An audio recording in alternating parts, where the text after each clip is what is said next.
ഈശോ മിശിഹായ്ക്ക് സ്തുതിയായിരിക്കട്ടെ. പ്രിയപ്പെട്ടവരെ, ഇന്ന് ആണ്ടുവട്ടത്തിലെ 25-ാം ഞായർ.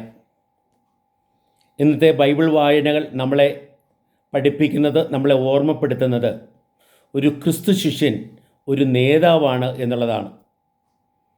ഈശോയാണല്ലോ ഏറ്റവും പ്രധാന നേതാവ്, ചരിത്രത്തിലെ ഏറ്റവും വലിയ നേതാവ്, മനുഷ്യവർഗം മുഴുവൻ്റെയും നേതാവ്, വഴിയും സത്യവും ജീവനും എന്ന് പറഞ്ഞ് തന്നെ വെളിപ്പെടുത്തിയ കർത്താവ്. അവിടുന്നാണ് ഒരു നേതാവെന്ന രീതിയിൽ ശരിയായി നമുക്ക് വഴി കാണിച്ചു തരുന്നത്. ഒരു നേതാവെന്ന രീതിയിൽ സത്യം വെളിപ്പെടുത്തി നമ്മളെ സ്വതന്ത്രരാക്കുന്നത്, ഒരു നേതാവെന്ന രീതിയിൽ സമർത്ഥമായ ജീവൻ്റെ ഉടമകളായി ജീവിക്കുവാൻ, മുന്നേറുവാൻ നമ്മളെ പ്രാപ്തരാക്കുന്നത്. ഈശോയുടെ ശിഷ്യനും ഈശോയെപ്പോലെ ആകേണ്ടതാണ്. ഈശോയെപ്പോലെ ലോകത്തിൽ നേതാക്കളായി ജീവിക്കേണ്ടവരാണ്, നേതാക്കളായി പ്രവർത്തിക്കേണ്ടവരാണ്, നേതാക്കളായി ബന്ധപ്പെടേണ്ടവരാണ്, നേതാക്കളായി മുന്നേറേണ്ടവരാണ് ഓരോ ക്രിസ്തു ശിഷ്യനും. പ്രിയപ്പെട്ടവരെ, ഈ ക്രിസ്തു ശിഷ്യത്വത്തിൻ്റെ, ക്രൈസ്തവ ശിഷ്യത്വത്തിൻ്റെ പ്രധാനപ്പെട്ട 3 ലക്ഷണങ്ങൾ ഇന്നത്തെ വായനകൾ നമ്മുടെ മുമ്പിൽ അവതരിപ്പിക്കുന്നുണ്ട്. അതിൽ ഒന്നാമത്തേത് ധീരതയാണ്. ഇന്നത്തെ ഒന്നാമത്തെ വായനയും സങ്കീർത്തനവും ചേർന്ന് നമ്മുടെ മുമ്പിൽ അവതരിപ്പിക്കുന്നത് ഒരു നേതാവ് ധീരത കാട്ടണം എന്നുള്ളതാണ്.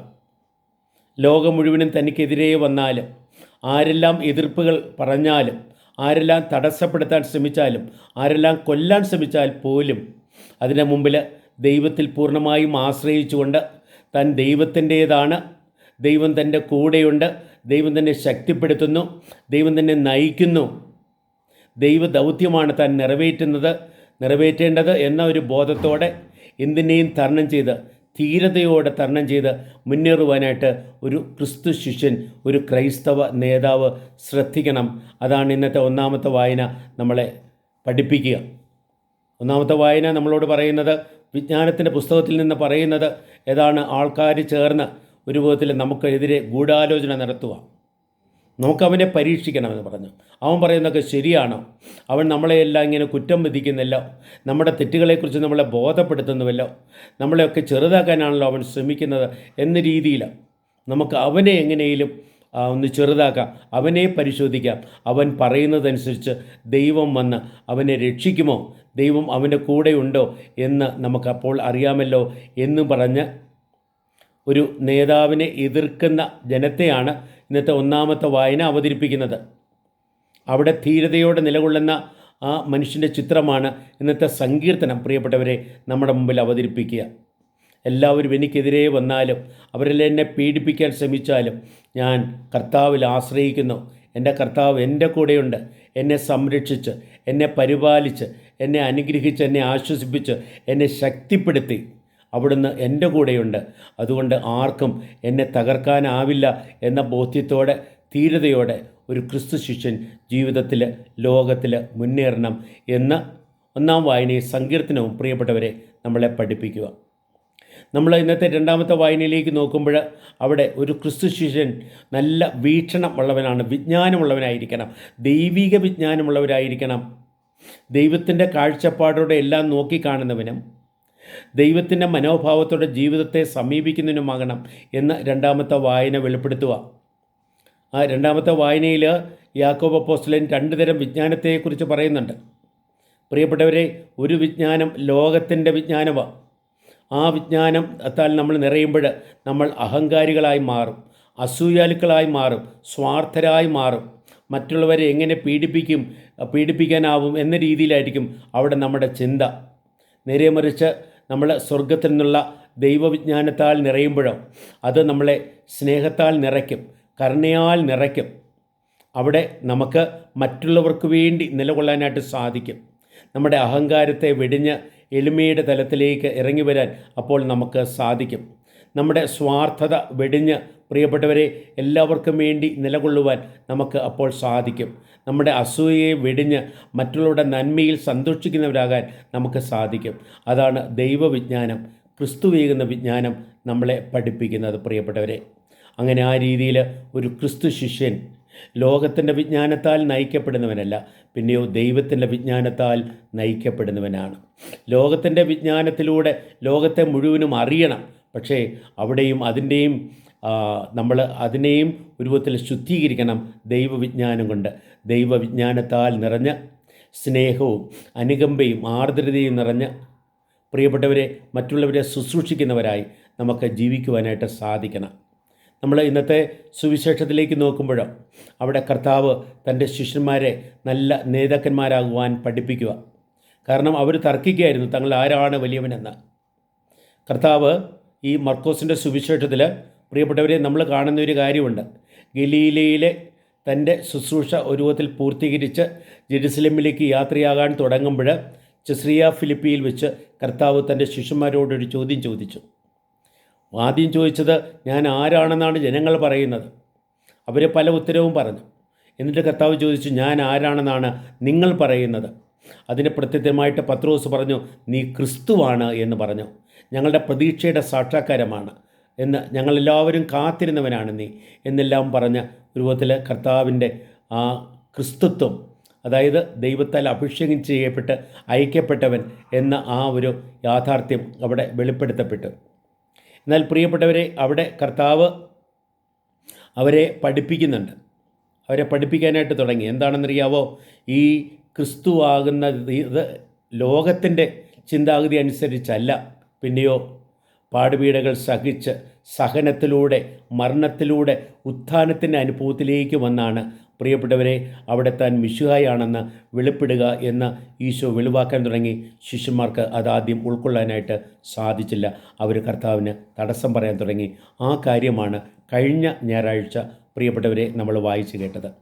നമ്മൾ ഇന്ന് വായിച്ചു കേട്ടത് കർത്താവിൻ്റെ രണ്ടാമത്തെ പീഡാനുഭവ പ്രവചനമാണ്. മർക്കോസിൻ്റെ സുവിശേഷത്തിൽ 3 പീഡാനുഭവ പ്രവചനങ്ങളുണ്ട്. ഒന്നാമത്തേത് കഴിഞ്ഞ ആഴ്ച നമ്മൾ കേട്ടു. രണ്ടാമത്തേതാണ് ഇന്ന് കേൾക്കുന്നത്.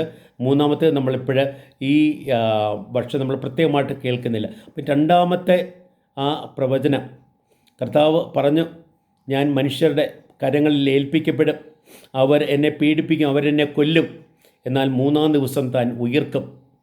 കർത്താവ് അതിങ്ങനെ പറഞ്ഞുകൊണ്ട് പോവുക. കർത്താവ് തൻ്റെ ശിഷ്യന്മാരെ പഠിപ്പിക്കുക. പക്ഷേ പ്രിയപ്പെട്ടവരെ, ആ ശിഷ്യന്മാരുണ്ടല്ലോ കർത്താവിനെ ശ്രദ്ധിച്ചതേയില്ല. അതിനു പകരം അവരുടെ ഇടയിൽ തർക്കിക്കുക, തങ്ങൾ ആരാണ് വലിയവൻ, തങ്ങൾ ആരാണ് വലിയവൻ. കർത്താവ് പറഞ്ഞത് ഉൾക്കൊള്ളാനായിട്ട് തയ്യാറാകാതെ മറ്റു കാര്യങ്ങളിൽ അവർ ശ്രദ്ധ വയ്ക്കുക. കർത്താവിനെ ശ്രവിക്കുവാനായിട്ട് ശ്രദ്ധിക്കുന്നതിന് പകരം അവർ തങ്ങളുടെ ഇടയിൽ തർക്കത്തിൽ ഏർപ്പെടുക. അവിടെ കർത്താവ് അതിനെ ഒരു അവസരമാക്കി മാറ്റി. കർത്താവ് തൻ്റെ ശിഷ്യന്മാരെ പ്രത്യേകമായിട്ട് വിളിച്ചു, ഒരുമിച്ച് കൂട്ടിയിട്ട് അവരോട് പറഞ്ഞു, പ്രിയപ്പെട്ടവരെ, നിങ്ങൾ നല്ല നേതാക്കന്മാരാകണം. നിങ്ങൾ ഒന്നാമനാകാൻ ആഗ്രഹിക്കുന്നവൻ എല്ലാവർക്കും ദാസനാകണം. അവിടെ മറ്റുള്ളവരെ ശുശ്രൂഷിക്കുന്നവരായി, മറ്റുള്ളവരുടെ മേൽ അധികാരം ചെലുത്തുന്നവരല്ല, മറ്റുള്ളവരെ ശുശ്രൂഷിക്കുന്നവരായി മാറണം എന്ന് പറഞ്ഞ ക്രിസ്തീയ നേതൃത്വത്തിൻ്റെ പ്രത്യേകത അവിടെ വെളിപ്പെടുത്തുക. പ്രിയപ്പെട്ടവരെ, അവിടെ ഒരു ക്രിസ്തീയ നേതാവിൻ്റെ മനോഭാവം എളിമയുടെ മനോഭാവമാണ്. മറ്റുള്ളവരെ തങ്ങളെക്കാളും ശ്രേഷ്ഠരായി കരുതണം എന്ന് പൗലോസ് അപ്പോസ്തലൻ റോമാക്കാർക്ക് എഴുതിയ ലേഖനത്തിൽ 12-ാമത്തെ അധ്യായത്തിൽ പറയുന്നുണ്ട്. കർത്താവിൻ്റെ ഈ മനോഭാവം അതാണല്ലേ, മറ്റുള്ളവരെ എല്ലാം ശ്രേഷ്ഠരായി കാണുക. ഒരു വിധത്തിൽ ഈശോയെ നമ്മൾ നോക്കിക്കഴിഞ്ഞാൽ അവിടുന്ന് ജനിച്ചത് കാലിക്കൂട്ടിൽ നോക്കിയാൽ അവിടത്തേക്ക് കിടന്നുറങ്ങാൻ ഇടം പോലുമില്ല.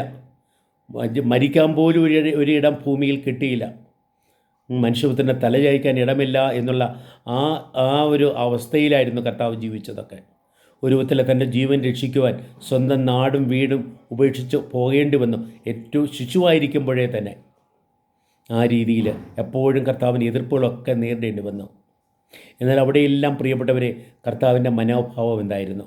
ആ മനോഭാവമാണ് നമ്മുടെ ജീവിതത്തിൽ നാം പുലർത്തേണ്ടത്. മറ്റുള്ളവരെ തന്നെക്കാളും ശ്രേഷ്ഠരായി കണ്ട് മനുഷ്യരുടെ ശ്രേഷ്ഠതയെക്കുറിച്ച് അവരെ ബോധപ്പെടുത്തി. സമരിയക്കാരി സ്ത്രീയോ പാപിനിയായ സ്ത്രീയോ മഗ്ദലേന മറിയോ ഒക്കെ നമ്മൾ നോക്കുക. അവരെല്ലാം മഹത്വം കർത്താവ് വെളിവാക്കുക ചെയ്തത്. പത്രോസിനെ തൻ്റെ ശിഷ്യന്മാരെ ഒക്കെ വിളിച്ചിട്ട് അവരെ കർത്താവ് പ്രത്യേകിച്ച് അവരുടെ മഹത്വം വെളിവാക്കി. ആൾക്കാരോട് പറഞ്ഞു, നിങ്ങൾ ദൈവത്തിൻ്റെ മക്കളാ, നിങ്ങൾ ദൈവീകതയുണ്ട്. ആ രീതിയിൽ മറ്റുള്ളവരെ ശ്രേഷ്ഠരായി കരുതി മറ്റുള്ളവർക്ക് വേണ്ടി തന്നെ ജീവൻ അർപ്പിക്കുവാൻ ശ്രദ്ധ വെച്ചവനാ കർത്താവ്. ശിഷ്യന്മാരുടെ പാദം പോലും കഴുകുവാനായിട്ട് തയ്യാറായവനാ കർത്താവ്. ഞാനാണ് വലിയവൻ എന്നുള്ള മനോഭാവത്തോടെയല്ല പ്രിയപ്പെട്ടവരെ കർത്താവ് നിലകൊണ്ടത്, കർത്താവ് ജീവിച്ചത്, മറ്റുള്ളവരുമായിട്ട് ബന്ധപ്പെട്ടത്. കർത്താവിൻ്റെ അടുത്തേക്ക് വന്ന ആരും തന്നെ ഞാൻ മോശമായിപ്പോയേ എന്നുള്ള ചിന്താഗതിയോടെ മടങ്ങിപ്പോകേണ്ടി വന്നിട്ടില്ല. കർത്താവിൻ്റെ അടുത്തേക്ക് വന്നവർ പ്രിയപ്പെട്ടവരെ ഞാൻ അവനേക്കാളും മെച്ചമാണ് എന്നൊരു ബോധത്തോടെ, അല്ല ഞാൻ ദൈവത്തിൻ്റെ മകനാണ് എന്ന ബോധ്യത്തോടെ അവർ മുന്നേറുവാനായിട്ട് തയ്യാറാകുന്നത് നമ്മൾ കാണുക. ആ രീതിയിലാണ് പ്രിയപ്പെട്ടവരെ ഒരു ക്രിസ്തീയ നേതാവ് പെരുമാറേണ്ടതും പ്രവർത്തിക്കേണ്ടതും. അവരുടെ മനോഭാവത്തിൽ മാറ്റം വേണം. എളിമയുടെ മനോഭാവം പുലർത്തണം. പരസ്പരമുള്ള ബന്ധങ്ങളിൽ പ്രിയപ്പെട്ടവരെ പരസ്പരം ശുശ്രൂഷിക്കുന്നവരായി നമ്മൾ മാറണം. നമ്മുടെ ചിന്താഗതിയിൽ നമുക്ക് ദൈവികമായ വിജ്ഞാനത്താൽ നാം നിറയണം. ഭൗതിക വിജ്ഞാനത്താൽ നിറഞ്ഞ് അഹങ്കരിക്കേണ്ടവരല്ല നമ്മൾ. ദൈവികമായ വിജ്ഞാനത്താൽ നിറഞ്ഞ് എളിമപ്പെട്ട് ദൈവത്തിൽ പൂർണ്ണമായും ആശ്രയിക്കേണ്ടവരാണ്. അതേപോലെ തന്നെ പ്രിയപ്പെട്ടവരെ നമുക്ക് ജീവിതത്തിൽ ധീരതയോടെ മുന്നേറാൻ പറ്റണം. ഒരു ക്രിസ്തീയ നേതാവ് ഒത്തിരി പീഡകൾ സഹിക്കേണ്ടി വരും, എതിർപ്പുകളെ നേരിടേണ്ടി വരും. എന്തെല്ലാം വന്നാലും പ്രിയപ്പെട്ടവരെ അതിനു മുമ്പിൽ പതറിപ്പോകാതെ, നഷ്ടധൈര്യരാകാതെ, ധീരതയോടെ ഈശോയുടെ ആ ചൈതന്യത്താൽ നിറഞ്ഞ് പരിശുദ്ധാത്മാവിനാൽ ശക്തീകരിക്കപ്പെട്ട് മുന്നേറുവാൻ നമുക്കൊക്കെ സാധിക്കണം. അങ്ങനെ നല്ല നേതാക്കളായി, മറ്റുള്ളവർക്ക് വഴി കാണിച്ചു കൊടുക്കുന്നവരായി, മറ്റുള്ളവർക്ക് സത്യം വെളിപ്പെടുത്തി കൊടുക്കുന്നവരായി, മറ്റുള്ളവരെ സമൃദ്ധമായ ജീവൻ്റെ അനുഭവത്തിലേക്ക് ആനയിക്കുന്നവരായി ജീവിക്കുവാൻ നമുക്ക് തയ്യാറാകാം. അങ്ങനെ നല്ല ക്രൈസ്തവ നേതാക്കളായി പ്രിയപ്പെട്ടവരെ നമ്മുടെ ജീവിതത്തെ നമുക്ക് സാക്ഷാത്കരിക്കാം. ധീരത നിറഞ്ഞവരായി, ദൈവിക വിജ്ഞാനം നിറഞ്ഞവരായി, എളിമ നിറഞ്ഞവരായി, അഹന്തയും അഹങ്കാരവും സ്വാർത്ഥതയും എല്ലാം വിട്ടകന്ന് ദൈവത്തിൻ്റെ ആ ചൈതന്യത്തോടെ ഈശോയുടെ മനോഭാവത്തോടെ ജീവിക്കുവാൻ നമുക്ക് തയ്യാറാകാം. ഈ ലോകത്തിൽ അങ്ങനെ നല്ല നേതാക്കളായി മാറി മനുഷ്യവർഗത്തെ മുഴുവനും ദൈവരാജ്യ അനുഭവത്തിലേക്ക് നയിക്കുവാൻ, ഈശോയുടെ പാതയിലൂടെ നയിക്കുവാൻ, ദൈവികമായ പാതയിലൂടെ നയിക്കുവാൻ നമുക്കെല്ലാം സാധിക്കട്ടെ. കർത്താവിൻ്റെ അനുഗ്രഹം ഏവർക്കും ഞാൻ ഹൃദയപൂർവ്വം ആശംസിക്കുന്നു. ആമേൻ.